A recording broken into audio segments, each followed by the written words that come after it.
Heartthrob was our 7th record, and we tend to have a pattern, which is that when we get really close to the end of touring a record, we start to think about like just a timeline. So something about just setting like oh, well, we'll probably go back to work in about a year. Like that's the first step, is just determining how much time we're going to take off to write. And then it's really just up to the songs, honestly. We didn't necessarily sit down at the beginning of Heartthrob and say we're going to make that kind of record. It's just the songs that started to come out of us, especially the ones that people were gravitating towards, all sort of sounded a certain way, and it was like upbeat and passionate and whatever, and it was different, and so it sort of created Heartthrob itself. Like, it just kind of all pulled together. And so I think when it comes to the future of Tegan and Sara and what kind of music we'll make and what sort of band we'll be, it's just sort of out there in the universe. I think we'll just start writing songs. It sounds really hippie, and it's kind of not quite the way we are, but it's sort of true. It's just sort of a random thing that happens. So when people keep asking what we're going to do next, I just assure them we will make another record. I just don't know what it's going to sound like. We grew up listening to a lot of Patsy Cline and Pat Benatar and, Cyndi Lauper, Sinead O'Connor, all the classics. I remember even something like, The Pretenders. Chrissie Hynde was such an icon, style-wise. I think we really attached to her when we were younger because she was, sort of a tomboy almost in a way. She had like a totally different look. So I don't know if I would if there was one specific song from any of those women that sort of stands out to me as like a power anthem for being a woman, but I think sometimes for me, some of the most, impactful songwriting and some of the most impactful songs have been done by women. I think the music industry is a sort of smaller microcosm of the world at large. There's, whether we acknowledge it or whether we sometimes even know it's happening, there's an institutionalized sexism. We're still fighting for equality, even if, here in North America we've experienced probably the best time to be a woman, with so many, so many rights and so many wonderful strides. We travel all over the world and we see countries where, where that's not the case, and so we feel that it's important to be visible and to talk about the issues that still remain.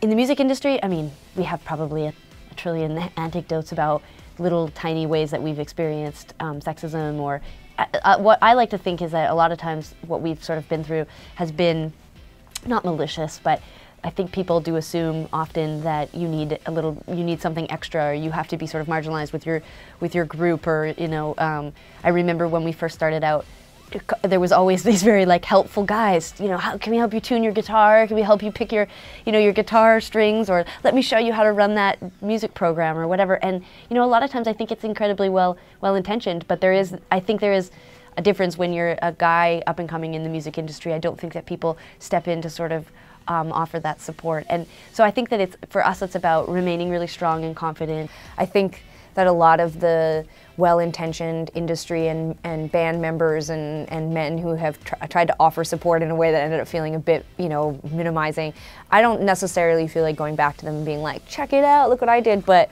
I do actually, in fact, I almost feel the opposite. I feel like I always felt like I had to, mention like, oh, I co-produced this record, or, we write everything, or we do everything, we approve every budget. And with this record, it's the first time in my life where I'm like, don't care if people know that or not, I know it. And I feel like that's probably just age and confidence, so I don't feel resentment. I also see just this incredible crop of women coming up, these young feminists who are speaking out, who are beautiful and fashion conscious and like have a huge teen audience, and they're calling out their audience and saying, speak out and, educate yourself about feminism and are down with misogyny and sexism and homophobia. And I'm just like, we don't need to do anything anymore. I feel like we get to take a break. It's really nice to see people speaking out, and men are speaking out. There's so many great allies in the community right now for women and for LGBT people, and I feel like we don't really have to do as much work as we used to have to do. I think home is partly the road, but home is home.